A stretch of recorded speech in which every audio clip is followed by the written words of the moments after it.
Welcome you all to the second edition of Stepping Into Ourselves, a gathering of priestesses. Tonight we have with us Mary Moonbow, who from the far north. She lives up in Vermont and on a place that is called, I love this name, the Dragon's Nest Cooperative Homestead. And she facilitates moon circles and creating women's mysteries. And she'll tell us more about herself. Oh, she's got a Huntress intensive class. And I know she's got an upcoming tour that she's going to tell us something about as well. And in addition, we have with us Tina Teegarden, who is from the opposite end, in a certain way, of the U.S. She's from Ocala, Florida. And she is a horse, I don't know, mistress, whisperer. What do we call you? Person. I think, well, frequently we refer to Tina as being part horse. So, you know, I'm not quite sure how we want to set it up there as far as that's concerned. But I want to thank everybody for being with us and all of our attendees. And I want to thank Mary and Tina. And it is a pleasure to be with you all this evening. It's a gorgeous day in here in Oceanside, California, and hopefully it'll be nice and quiet, and we can do this recording and talk, and everything will be good. So I'd like to start with you, Mary, and have you tell us a little bit about yourself and how you got started on the priestess path. Sure, yeah. I found the priestess path as a teenager. I had just begun to homeschool myself in high school and ran across some references to Wicca and that sort of thing, and kind of had a vague stereotypical idea of what it was, but decided to look into it more, and really launched myself into the community by attending Women's Circles, which is a yearly women's goddess gathering in Massachusetts, in Western Mass. And then when I went to college at Mount Holyoke, during the time I was there was a really strong pagan and Wiccan student contingent. So I immediately became a part of the pagan and Wiccan student collective there, and had a lot of leadership in that community during my 4 years at college, and created really lasting relationships with some amazing priestesses that are still a part of my life today. And I actually had an ongoing practice with that group at a distance. You know, we all graduated and moved to the four corners of the earth, but we kept in touch in a wonderful, tight little priestess circle for some of them I practiced with for over 10 years. And I went to many different gatherings in the time since then. I've become a big part of Vermont Witch Camp every year, which is a wonderful group of reclaiming priestesses of all genders and all ages. And I also just do work in my local community here in Vermont. And I not only, host some women's moon circles and things like that, but in the last couple of years I started my own business, Mountain Song Expeditions, which sort of combines my 9-year career as a wilderness guide with my priestessing skills and my interest in really connecting people with nature, which is really what it all comes down to, I think, is that connection with nature. That's what a lot of people are seeking in their priestess work. And I really facilitate classes and gatherings and activities where people can do that in a very literal way. They're not just, sitting in some city yoga studio invoking earth, air, fire, and water, but they're out there making fire with a bow drill and building shelters to protect themselves from the rain, and in some cases even possibly hunting their own food if it's a gathering focused on the sacred hunt. So it's a real back to basics, back to the literal, visceral connection with the earth kind of path, and I really consider that to be my main priestess work right now, is my work that I do in my business. Well, it's interesting, but what got you started on this sort of wilderness path? I mean, was that something you had from childhood, or is that something that you found as an adult? It's something I really found in college. My parents were not really into the outdoor pursuits. They're pretty indoorsy people. And I had a little bit of exposure through Girl Scouts and that sort of thing. But then in college, I was a medieval studies major, and I was able to win a fellowship to go abroad and study in England to study medieval history and literature in the place where it was written and where it happened. And when I was over there, of course, I didn't have a car, so I joined the student hiking club because I figured I'd get to see more of the country that way because they went on hikes every weekend. And I just fell in love with that pursuit. And they had a wonderfully well-organized club. I got to take my first wilderness first aid training there. I took my first map and compass training there. I got certified to become a walk leader with them.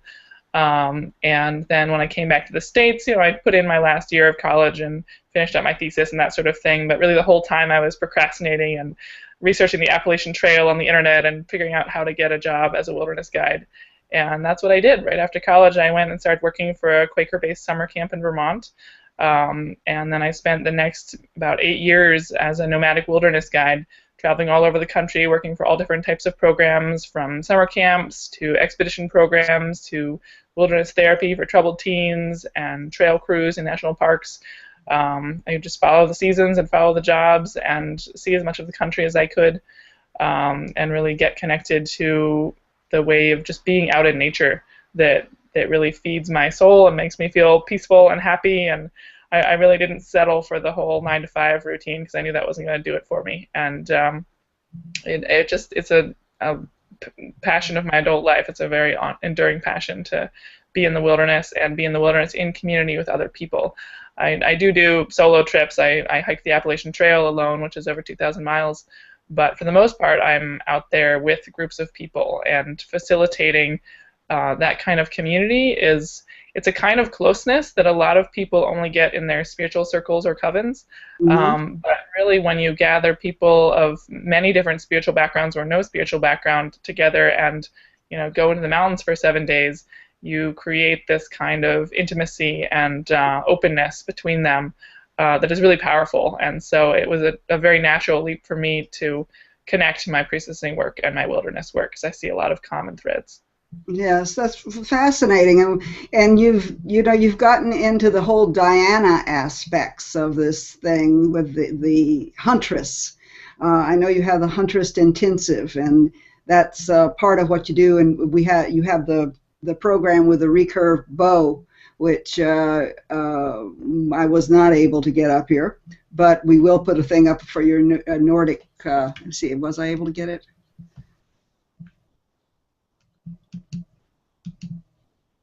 There it is.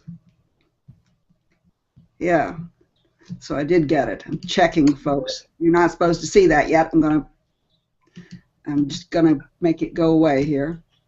And so anyway, as you've moved along, that you're now up in what, northern Vermont? Is that correct? Yeah, north central Vermont. Up in the University of Vermont up there.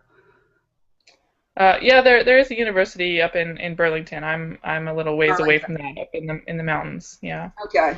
So see, that's the White Mountains or the Green Mountains. I can't remember which. I know it's one of the colored mountains. We're in the Green Mountains. Yeah. Okay. I lived in Plattsburgh, New York for 1 year, so my experience of Vermont is mostly what was on the other side of Lake Champlain. Mm-hmm. And yeah, that was a fascinating aspect that and now you're being called. Is this your first trip to Norway? Nordic woman? Yeah, we're going to Sweden actually, to Scandinavia, and the name of the trip is the Nordic Woman because I'm collaborating with two other women, one from here in Vermont and one from Copenhagen. And we are going on a trip into the Swedish backcountry that really, it is a wilderness trip. We'll be going to the mountains and camping as well, but the focus of it is really on the archetypes of female strength that can be found in the Norse mythology. And the women in Norse mythology and the goddesses tend to be very strong and fierce. So in our readings of that lore, which is a lot of fun because it harkens back to my medieval studies days, that we've sort of identified and drawn out 4 different archetypes of strength: the warrior, the priestess, the mother, and the lover. which are represented by different deities and their myths in that pantheon. And so we're going out with, we've got 5 women signed up for the trip. There are a few more spots if anyone wants to join, although the plane tickets are probably getting expensive at this point. We leave July 7th. And we're going to explore the realms of those goddesses in a really embodied way. So when we do the warrior or huntress aspect, which is associated with the goddess Skadi, we're going to actually do archery in the mountains of Sweden. We're bringing 5 bows that they come apart into 3 pieces, so we can take them on the airline, and we're bringing all our arrows and everything, and we're going to teach people how to actually do archery so that they can feel that embodied knowledge and wisdom of that warrior tradition. And then when we do the priestess work, there's a role in that society called the Volva, V-O-L-V-A, and it's basically the traveling oracle woman. And she would travel around and go to different homesteads and settlements and do oracle work for them, like go into a sacred trance and answer questions and help them understand the fortunes of the community. And it also could be a figure that could sort of do a kind of enchantment that took the form of a song. It's called a galder. And so our Danish collaborator, Hella Thun, is an expert in the ancient herding songs of the Vikings. And she is going to teach us how to sing in that tradition. It's called kulning. And it's also considered the closest living parallel to the ancient galder magical enchantments that the Vikings used to use in the old ages. So we're going to experiment with actually doing the singing of that culture out there. And then when we look at the mother aspect, we'll look at the fiercer aspects of being a mother. We'll look at the myth of Frigga, and we're going to each carve our own spoon using wood from that landscape. We will go, find a tree that calls to us, ask permission to cut some wood, and then learn how to actually fashion your own spoon to feed and nourish yourself and your family. And then for the lover aspect, we're going to be looking at the myth of Freya and talking about fire, and we're going to bring some reproductions of Viking Age fire steels. So they'll be doing flint and steel fires, and we'll be cooking all our food on the whole trip over fires that we light with the traditional flint and steel, which is a really fun skill. I do a lot of bojo work. There's a lot of demand for that, but flint and steel is a lot easier to learn, and it's just really satisfying. So we're going to really work with that inner fire at the same time we're working with the external fire, and like what is that passion that drives us and fuels us. So it's really going to be an interweaving of mythology and practical embodied literal skills that'll help people find their strength. And I was just talking to the participants today. We had a phone call for them to get to know each other before the trip. And a lot of them were talking about really being at a juncture in their life and wanting to find clarity and find the way forward. And I think that finding the strength within ourselves and the self-reliance that a lot of these skills engender is really a great place to start with that. When you find your strength, and then you can make decisions from your strength about where you want to take your life. So one of the things that you talked to me about, and I saw on your website, is the house you live in. Are you there today? I am not there today. I don't have electricity in my house that I live in, so I had to come somewhere else for this interview. Okay. Well, yeah, I know that you had this lovely little house on wheels. It's how big? Yeah, it's a little tiny house on a flatbed trailer, and it's 72 square feet, so it's about the size of a large bathroom in most people's houses. But it's a wonderful home for me. I designed and built it myself using a lot of reclaimed materials, and I got to a point in my life where I was ready to be a little bit more rooted, and until I was 28, I never even owned a car. I would just travel around the country with my backpack on my back, and that was it. But these days, I'm feeling very called to the land here in Vermont, and very called to put down roots and really make my life here. And so I'm not quite ready to buy land. I hope that will happen in the near future. But for now, I'm a homeowner, but not a landowner, because I have built my house that I live in, and I own that. But I park it on friends' lands and things like that for an actual location. But it's a lovely little house. It's off the grid. I use candlelight at night to light my house, as well as a headlamp when I need better light. It doesn't have a real plumbing system, so I have a gravity-fed sink with water that I haul from a local spring. It's really pure water that's good to drink. And then I have a gray water system for the wastewater and a little composting toilet. So it's just, I live very close to the land, and you really think a lot about what you're putting into the land when you have to interface with it that carefully. Like these days when I have to do a painting job in my house, I take the paintbrushes to a friend's house to wash them out because I don't want to put that on my lawn because it's just so direct. I want it to go through some kind of septic system or something like that. So it really makes you conscious about what you bring into your life when you live in a small space, and the wastes that you're also putting out into the world, so you can really be aware of it and reduce that. Yeah, well, I lived actually a total of 10 years in small spaces that could be moved. One with a water underneath it, and the other one with 6 wheels underneath it. And it was hard for me to actually move out of that space and to move back into a house. Each time I've done it, it's been traumatic for me. And the other thing I noticed is that in my house, I want to own less and less. So because I know that the next time I move back into that space, I really don't want to have to put stuff in storage. So, yeah, I want to bring Tina in here because Tina has an unusual, I'm talking about this living experience here, because Tina has an unusual living experience that I think you'll enjoy hearing about as well. She's, Tina, are you there, dear? So let's talk a little bit about Solar Meadows, and you can tell Mary about your property down there. All righty. Well, once upon a time, my father and I were in the coal business, and I have firsthand experience about how awful it is. And so when he passed and I was able to really become myself, I built a thoroughbred breeding and training operation that was 100% solar powered. And this was in the 1980s when you just didn't do that. And what do you do at night? Oh my God, that question.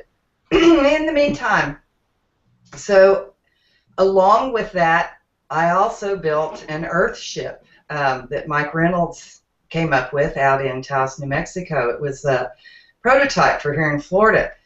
That's a house that's rammed earth construction, but the frame is made out of tires filled with dirt. And it was a wonderful little wonderful home. And I also had a self-contained composting toilet. And I cannot agree. Talk about being aware of your waste. I had tomato plants growing under all the trees where I would spread the compost from the toilet. It was just too cute. But I loved it. And living close to the land like that is just so, it's so enlightening, and so makes you just so aware of so many things on so many different levels, right? And I heard the lyrics in a song the other day that said that paved roads and buildings are their own kind of bars, right? Referring to prison cells. Whereas when you get out on the land, you're out there, and you can become one with whatever you want to become one with. Do the plants call you? Do the animals call you? Do the cloud people call you? Right? Is it the babbling brook or the lake that calls you? And you can find that piece of yourself outside that you just simply can't find inside. Yeah, well, I just wanted to bring you in because I knew that you had so much experience with the off-the-grid living that I thought it would be appropriate for you to share here. And Mary, so we've both been there where you are, and we know that it can be done. And I wanted to share with other people that it's not that out there. It's not like you have to go out and live in a tent and have rain dripping down in your neck or anything like that. No, it can certainly be done comfortably and beautifully. I get compliments on my house all the time, how pretty it is and how well finished. And there's just an incredible power to waking up every morning in a really beautiful space that I built with my own 2 hands. Right. It's like when you wake up to that every morning, you just know that you can do anything, because it's like this literal representation of your dreams made true and made manifest. So it just I wake up feeling very very excited every day about, oh, what am I going to build today, because I have already built this, so clearly I can do whatever I put my mind to. Right? Light energy, right? Very light energy on many different levels, yeah? Definitely, yeah. I have a lot of windows in my house. That's one of the keys. Like, my house is 5.5 feet wide and 13 feet long, so it's pretty small. But it's got 8 windows and a door that I often leave open. So it just, from anywhere that I am in the house, I can see out in any direction to what's going on outside with the weather. And I actually just moved my house to an incredible new location. I've moved on from the Dragon's Nest Cooperative Homestead, which was a lovely place while I was there, but I've moved to a place called Good Heart Farm, which has an incredible expansive view of the mountains. You can see the whole Worcester Range from my bedroom window, and waking up to that every morning is just really inspiring, really wonderful. I made a little video of it. Obviously it's dark out here on the East Coast, so I can't show you much of my the place where I live or anything like that, but I did make a little video of it so that I could share it with whoever's watching tonight. I don't know if you were able to play that, Gloria, or... let me bring it up. Can you... I need the link again. Yes, I can. Should be able to send you the link. Or is there a way I can just play it on my screen and have it visible? Yeah, you can play it. You should be able to play it on your screen. You want to bring it up in a new window, and then you mouse over the controls on the side, and there is a place called Screen Share. Where's Screen Share? It's up at the top. It's a green box with an arrow on it. Oh yeah, I see. All right. But you have to bring up the one you want to show and minimize the hangout. There you go. There, you did it. You did it beautifully. Okay, great. If I'm, let's see, I'm gonna maximize this so people will be able to see it, and then hit play. So can you see that all right? No, it disappeared. Uh-oh. Oh, technology is so wonderful. Can you see it now? No, you don't have to go back to screen share. Mercury is still retrograde, ladies. Well, I'll just do it in a smaller version, and it'll work. Yeah. Okay. So here is the little video that I made of the land where I live.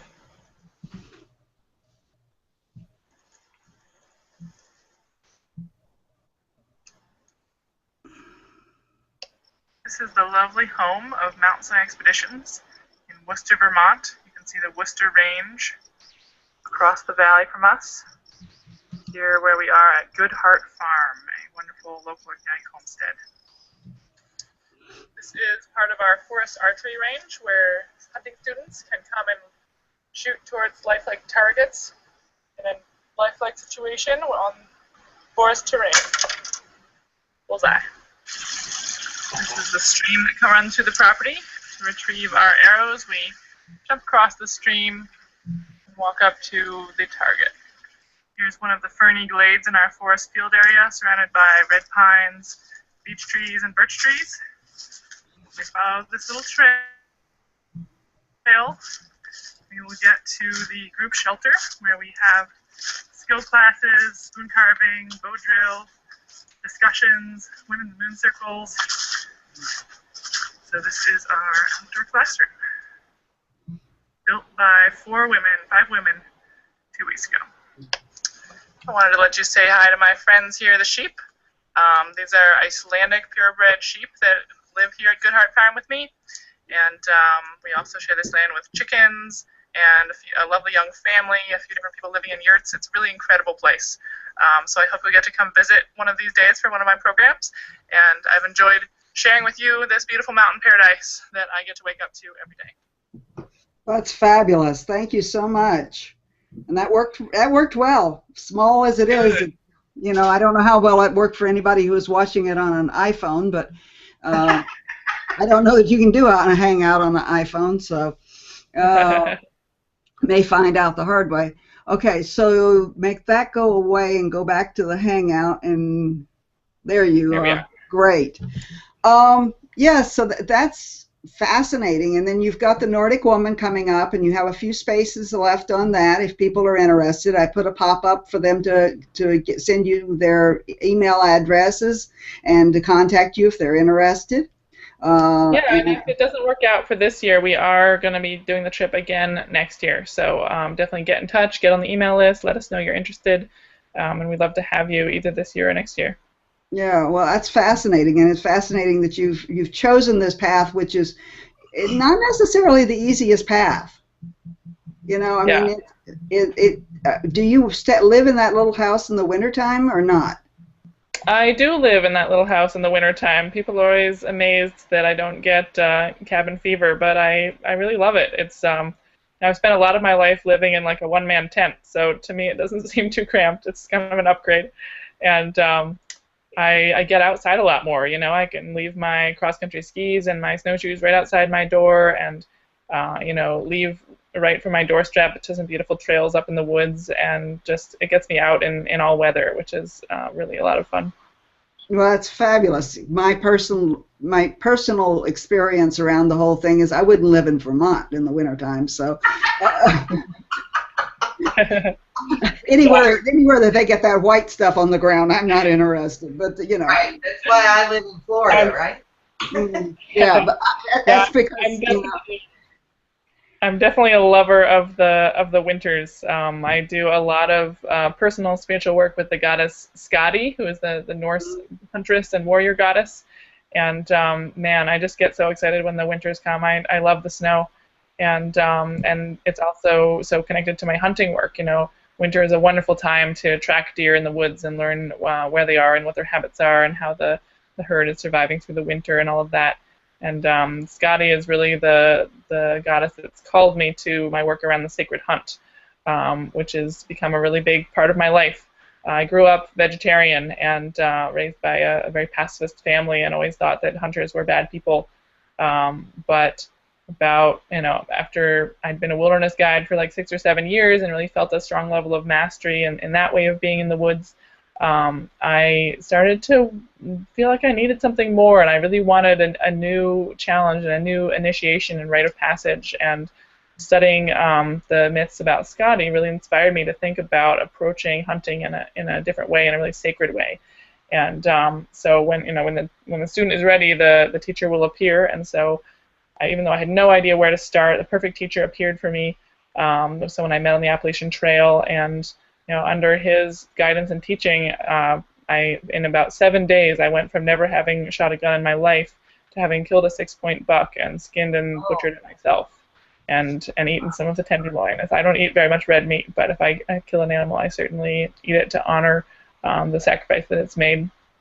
And so a big part of my work now is helping other people come into a new relationship with the idea of hunting. And I run these Huntress intensive programs in the fall. This year I'm running one for just women and one for all genders. Last year we had a women's weekend that was very successful, absolutely full, sold out. And me and my own hunting mentor co-teach it to help people explore this idea. And not everyone in the group knows that they're necessarily going to become a huntress. Some of them just want to explore the idea in a safe way, and we really have a big focus on ethics and safety, and because it's when you first start out hunting, if you don't have a mentor that feels comfortable, it's really hard to know how to do it right, and there can be a lot of self-doubt with women who try hunting but don't have the right teacher. So we really try to fill that gap between the required hunter safety course that the state puts on, which will teach you some good things, but you need to know a lot more than that to be a successful hunter. We try to really fill that gap, and also addressing the spiritual aspect of it. The women who come to me for hunting instruction really are wanting to be in a deep, sacred relationship with their food and with providing food for their families and food that came off that land. Wild deer meat is some of the most ecologically sustainable and healthy meat that you can possibly eat. And it creates a deep connection with the land when you're just eating a creature that is made up of the forest. That is what that deer is made of, is the forest. You're just eating the forest. And if we didn't hunt them, they would soon overrun the planet. That is very true. They do need to be controlled because we have killed off most of the large predators. So it is keeping the ecosystem in balance as well. And then I also teach women how to do how to create a spiritual practice around their hunting and how to connect with the deer spirit on a shamanic level and different skills like that for those that are interested.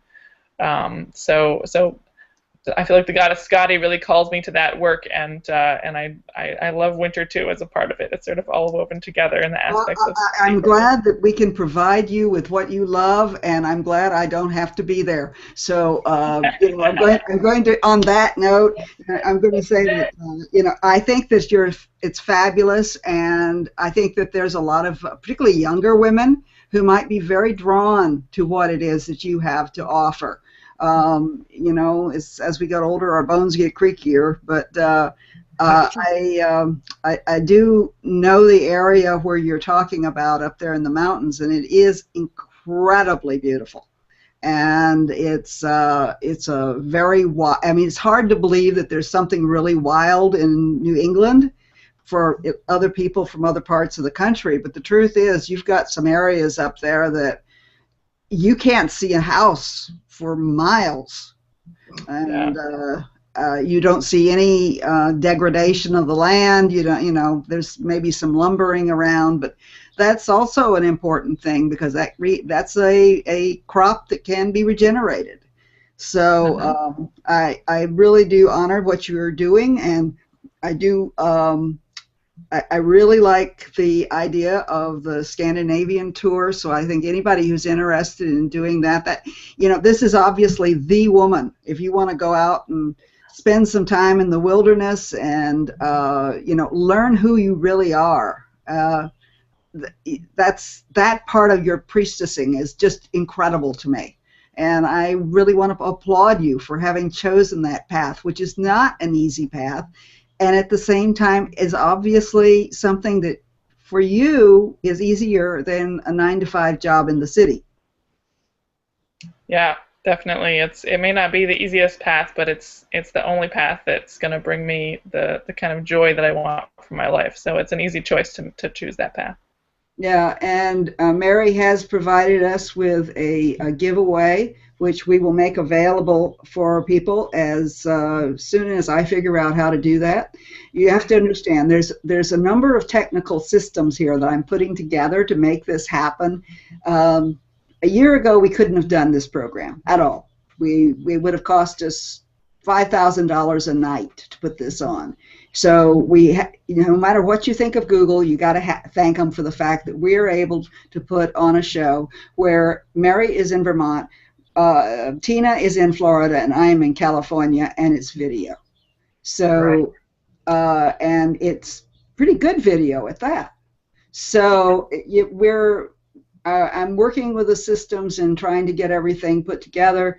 We do have a membership site, and one of the things about our membership site is we'll have the opportunity for you to interact with the different priestesses and to find out what else they are doing. They'll be able to send you information on new classes as they bring them about. And, I just want to encourage you that we're going to have 17 different interviews of this kind over the period between now and August the 1st. And they are extraordinary. I mean, just the two that we've already had, and we're not even done with this one yet. There's so much there and so much wealth of information and knowledge. And on Friday, we're going to have Carol Ione, who's a playwright and an author and a speaker and a performer. We're going to have Pamela Eakins, who is the woman who wrote the Tarot of the Spirit. And, they're extraordinary women. And so if you take a look at the page and the women that are there, you may not know all of them. You may know a few of them. But trust me on this. They are all incredible, and we are all in this book, Stepping Into Ourselves. It's not you're not going to sit down and read this overnight. In fact, this might be the book that Mary takes into the wilderness with her to read over the 9 months of winter that she exists with. It is available from Goddess Inc., and anyone who is listening to my sound of my voice, you can get a 15% discount. All you have to do is type in the words summer 2014. And I'm going to put that into the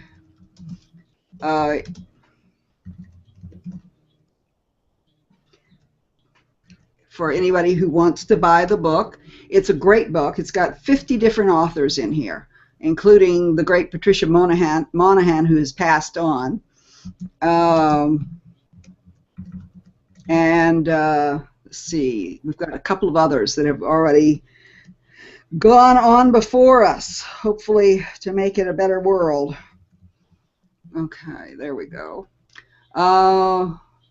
So I want to thank you, Mary, for being with us and talking about what it is you're going to do, and I welcome you to stay. We're going to talk with Tina a little bit now. I mean, maybe have something we can weave together here and provide the audience. I want this to be an experience that the audience gets more than just a feeling that they're being sold something, that they're being enlightened and educated and evolving. So, Tina, I'm going to segue over to you a little bit now and let you tell us a little bit about yourself beyond the solar meadows, and about how did you get started on this whole priestessing path? A book fell on my head, quite literally. I went to the Orlando airport to pick up a friend of mine, and I like to read books, and I was in the little book kiosk, and literally a book fell on my head, and it was Lynn Andrews' first book, Medicine Woman, and I couldn't put it down. The following year, I went to her first official Joshua Tree gathering because I was just so fascinated with Native American spirituality, and this is back in the early 80s when there was very little of it out there, right? And so during this, she offered guided meditation, and as it began, I realized that this was also could be related to self-hypnosis, and I began having a recall of memories that had been suppressed by someone else. And that made me want to know more about A, how to protect myself, and B, get those memories back. So I spent a lot of time with Lynn Andrews, following her, not personally, but following her through, and I ended up going through her school. And at the end of her school, I realized that I had most of my memories back, but that I had to go to Egypt in order to finally complete my healing, because as a child, my mother had taken me on this big, long trip which had included Egypt, and that was where my personal dark night of the soul had occurred, and that I needed to go back there to heal that.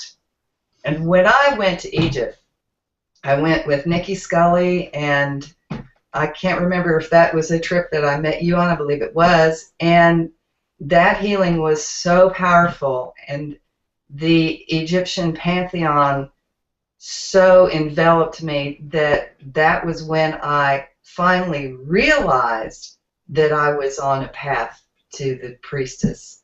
And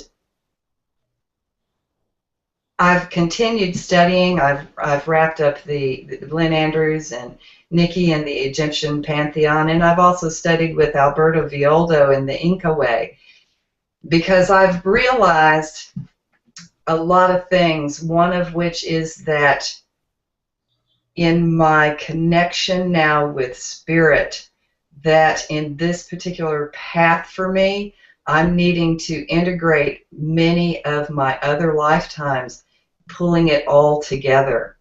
And the way that I bring out, the way that I approach the priestesses thing is that I just try to live that way. I try to be the light that other people can see. I try to, I share my stories that most people kind of are like, I don't think I would talk about that. Well, I talk about things like that. I talk about the visualizations and the journeys that I do. And it's amazing how people who might be afraid or sensitive will seek me out later, and then we can have discussions, healing sessions, whatever we need to have. So that's how I got there. You know, the wounded healer person, well, that would be me. And my horses have been instrumental in this particular thing throughout my life, because one of the things, the most important thing I've realized is how we can communicate on a nonverbal level by picturing, right? Just by picturing things, and how people can do it as easily as animals do. We subjugate animals all the time because we think that they're just dumb animals, or whatever kind of thing that you want to call it. I have learned that they all have highly developed communication systems, languages. It's just body language, and it's a lot with the eyes, right? I learned one night someone set a fire in a 20-acre field that had 10 brood mares and babies in it. And I had to go out there and get those mares. There's always a lead mare, and she stepped right up to me and looked me right in the face and asked me, the picture that I got just almost knocked me over. Where do we go? And as I turned around and looked in a particular direction, and I pointed with my chin the same way the horses did, she took that herd and took them to the safest place that there was.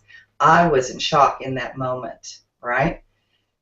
That was the beginning of how I realized that we can communicate with these creatures. Then I had a bird stuck in my house once upon a time. Beautiful red cardinal. He was scared to death. He had come in a big open sliding glass door in my earthship, as a matter of fact. And I realized that in the eye contact that he was looking at me wondering if I was going to hurt him or not. And then I realized and remembered the broodmare incident, and so I started looking at the door very quickly. Look at him, look at the door, look at him, look at the door.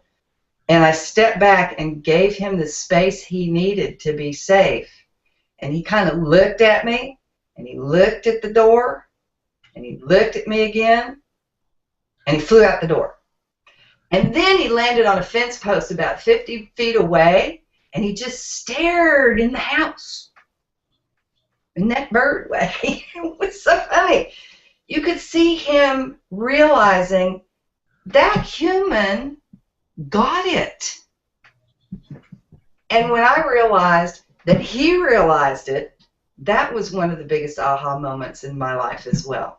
So that's something else I try to teach people that come around. Look, you can communicate with these creatures. How smart are they? They know their own language, dog language, cat language, horse language, and they have to learn human language as well, right? Mm-hmm. So they're all bilingual right off the bat in order to survive, yeah? And another thing I've learned is that many of the creatures' body language is very similar to ours, right? When we smile, that can be very intimidating to most other mammals. And in some cultures in the Indonesian area over there, smiling can also be aggressive. So I find that kind of thing just to be totally fascinating. And I just kind of eat that up all the time. Well, my grandfather was Cherokee, and he believed you didn't smile and show your teeth. Right. That's aggressive to show your teeth. You can smile, but you smile with, basically your mouth shut. Right. And, so I understand where you're coming from with that. So I know that you are kind of in an unusual situation here. Most of the time people have mares, and they have one or maybe 2 stallions that serve as their mares.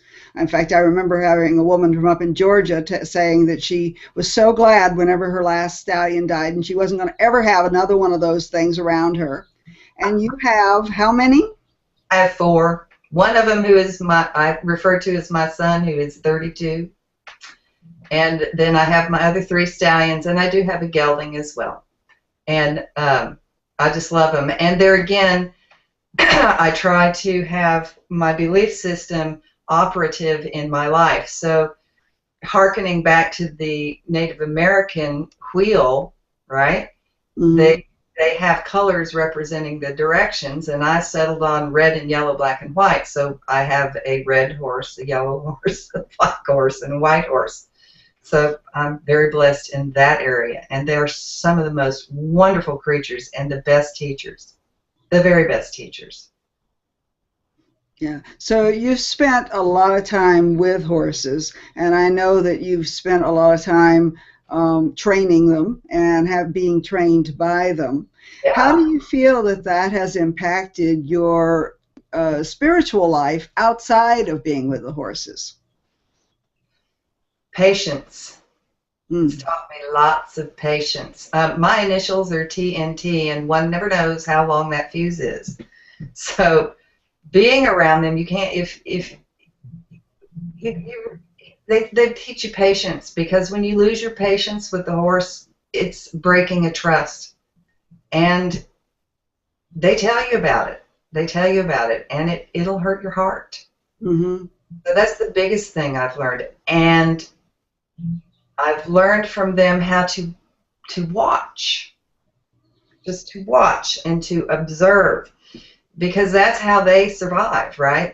Their eyes are on the side of their head. Part of the upper eye magnifies what's out there. The lower eye magnifies what's down here.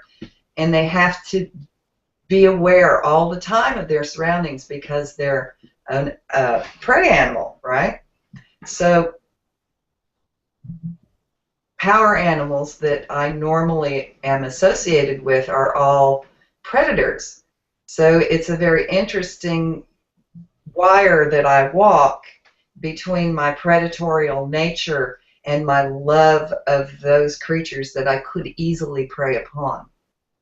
Yeah, I want to bring Mary back in here. Mary, if you could unmute yourself.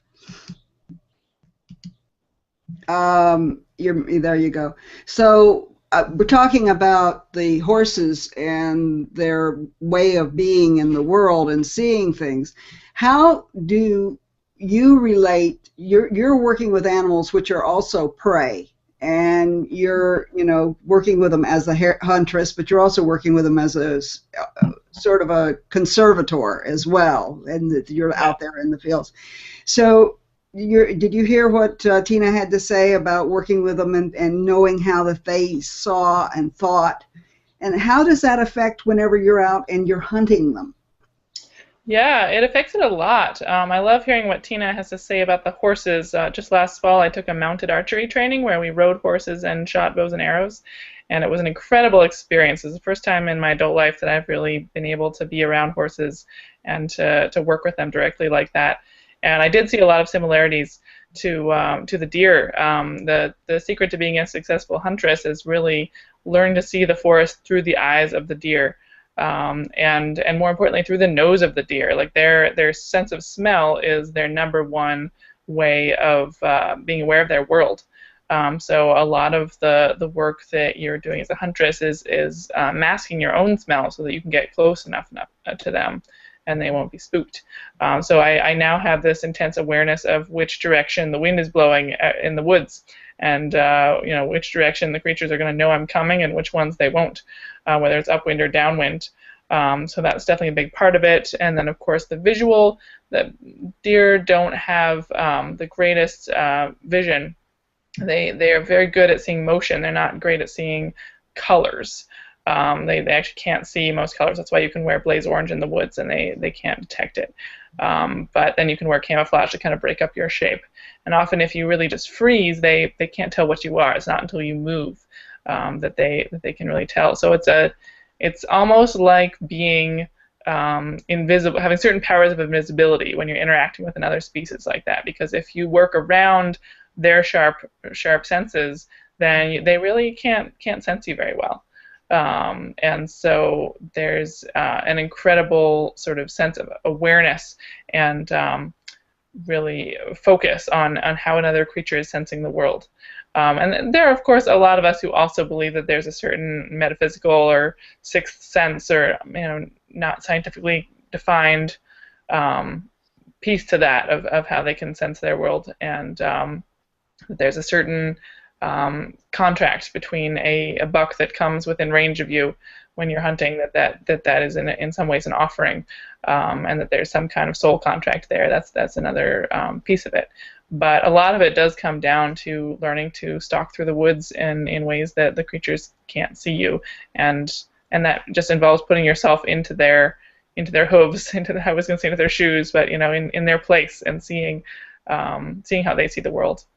Yeah. So, Tina, some of this stuff I think probably applies to horses as well, as she was talking about. I'm not sure how they see, but I know they are intimately sensing every movement of anyone who's out there. I don't know whether or not we disappear whenever we're standing still. Maybe they think we're fence post at that point.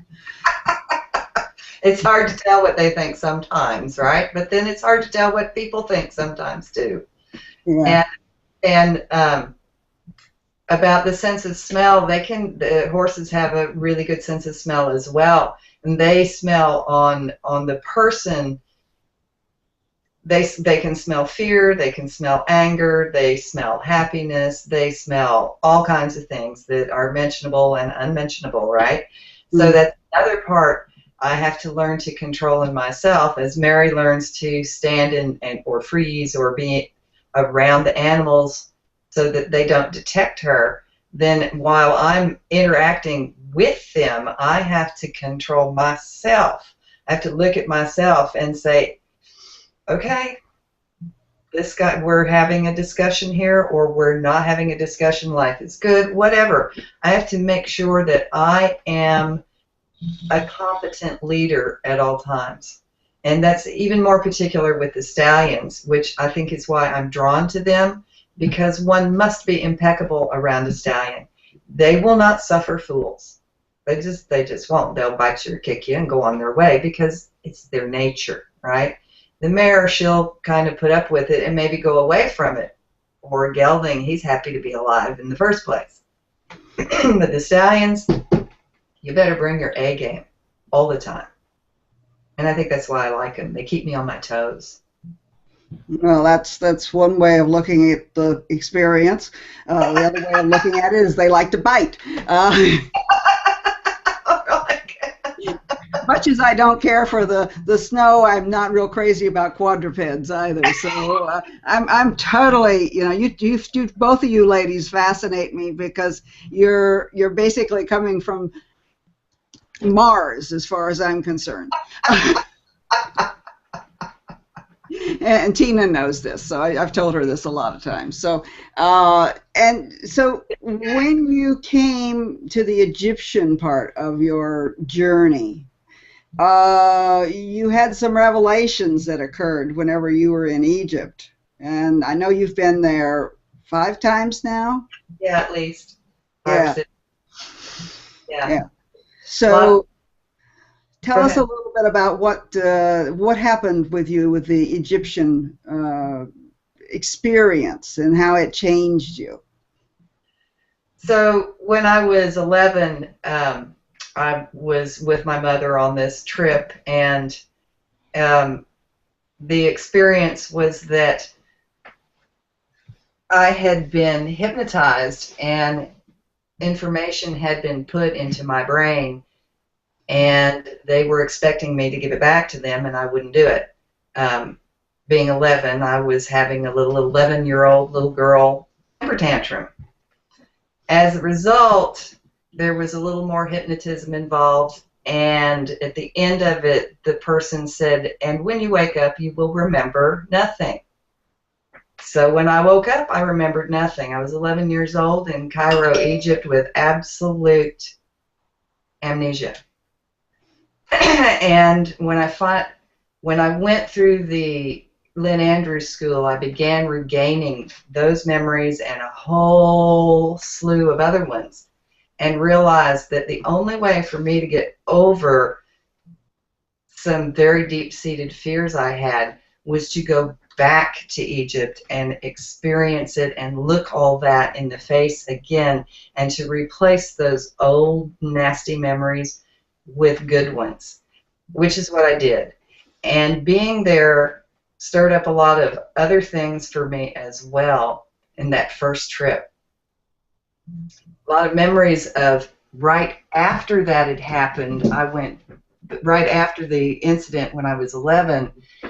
They took me back to the Great Pyramid, and when I was there in this fugue state of just a fog in front of my eyes, the most beautiful apparition appeared. She was just this beautiful, warm, sort of rose quartz colored, filmy thing. And she told me, don't worry, it'll be all right. Everything will be all right. I've got you. And then when I came to Egypt as an adult for this healing thing, she was there again. And I had to come back. I had to come back more times in a state of gratefulness and wholeness, or at least closer to wholeness. And each time that I go back, I got stronger and stronger inside, and was finally able to stand my ground the last time I was there, and to be helpful instead of helped. The one being helped, I was the one doing helping. And it was probably one of the most profound experiences of my life. And I can't thank Nikki Scully enough for having the courage to put together those shamanic journeys in the very first place. Yeah, well, I've been 12 times now, so I obviously think that it's something that's incredible. Now, you know, you're, let's say, a little girl from Ohio who loves horses, and you had a terrible experience in Egypt. And so now how's your relationship with Egypt and the Pantheon of Egypt? It's great. It's great. Thoth, Sekhmet, Isis, I'm with them all the time. I've recently, in the last 4 years, I've become a massage therapist. And as I work with these people, I can call on them at any time. I call Isis every time before I go. You know, please come, let me be the healing vessel for your good healing energy. Let me be the vessel for your healing energy. And then I am. And it's wonderful. And I've learned that I can step back and let that energy flow through me and be where it needs to be, as it needs to be, and to not interfere. That was something I learned in one of the experiences in the Great Pyramid, where I was able to hold the energy for the whole group, which was quite some time, and just to step back and watch that energy that I call Isis interact and move and use me as she needed to. It was quite an experience. And when I'm worried about something, I will call on Thoth. And when I'm afraid, I call on Sekhmet. And whoever I'm afraid of better step out of the way, because she's there. She's there. Right? And I had a wonderful experience with Nikki in Canada at one point with the entire Pantheon. And it was, it was the potter's wheel. We stepped up on the potter's wheel, and I just absolutely, all the old stuff just burned away. And what was left was just beautiful. And when I realized that that was actually me, I didn't want to believe it, but there it was. And every step I've taken since I've become reunited, I believe, with the Egyptian Pantheon has made me stronger inside, and softer, if that makes sense. Mm. I'm not like I was originally. Now I'm like, I'm here. I'm cool. It's all right. So it's all come together for you. And as we move forward into time, and one of the projects that Tina and I have, we're looking at creating the Goddess Ranch, which is going to be our eventual retirement home. Right. That, it's nice to know that you've smoothed out a little bit from the TNT that's going to explode.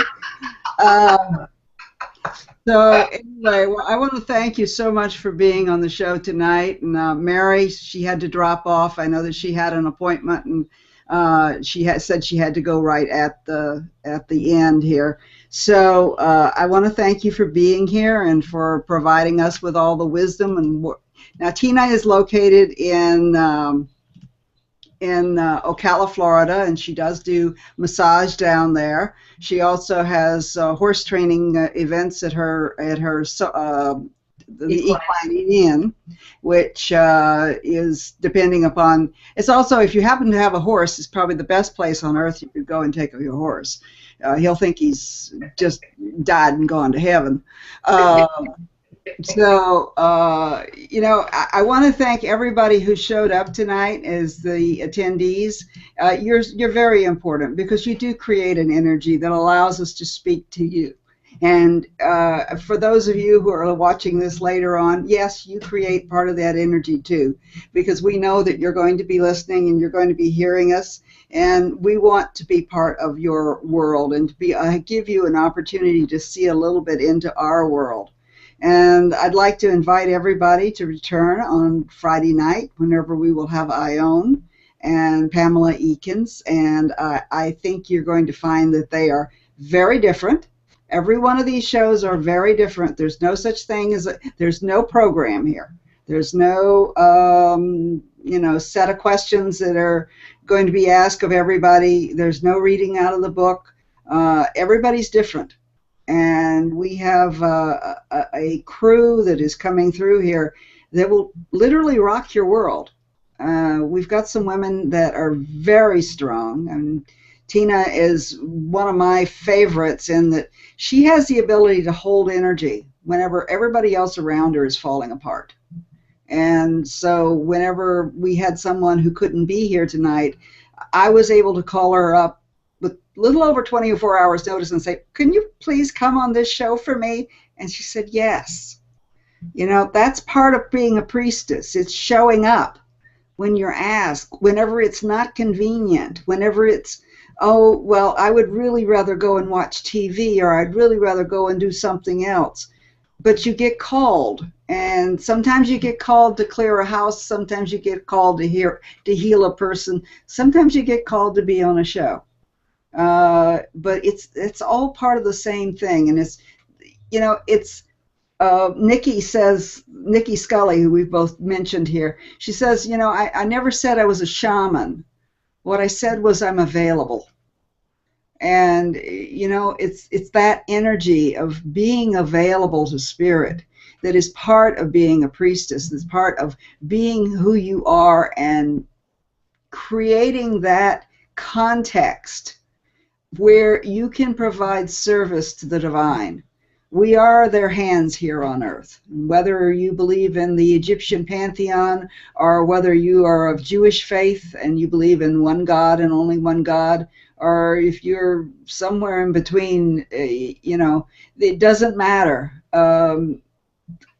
We do the acts here on earth of God, whatever God means to you. And it is that opportunity that I want to stress, that you all, as attendees here, as priestesses, have that opportunity to represent God here on earth. So when you look at others, remember they're representing God here on earth too. And give them the love and the cherishedness that they need, because frankly, we need more God here on earth. And when I say that, you can say goddess, you can say God, you can say Thoth, you can say Newt, you can say, Kuan Yin. It's all one aspect. It's all one. You know, Gloria,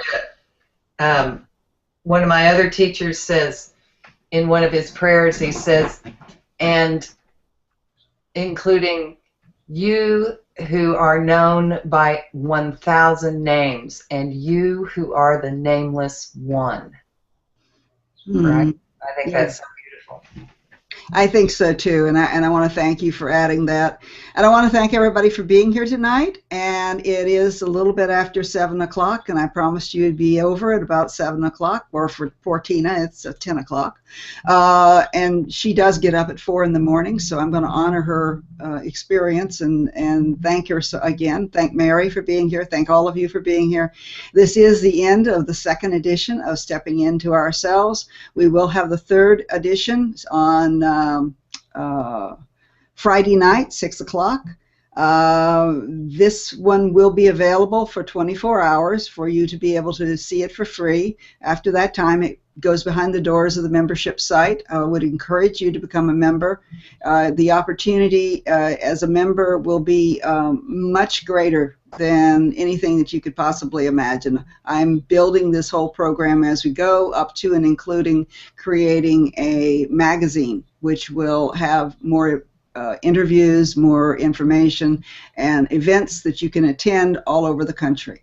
So for now, thank you. Thank you all. I really appreciate your being here, and good night. Good night.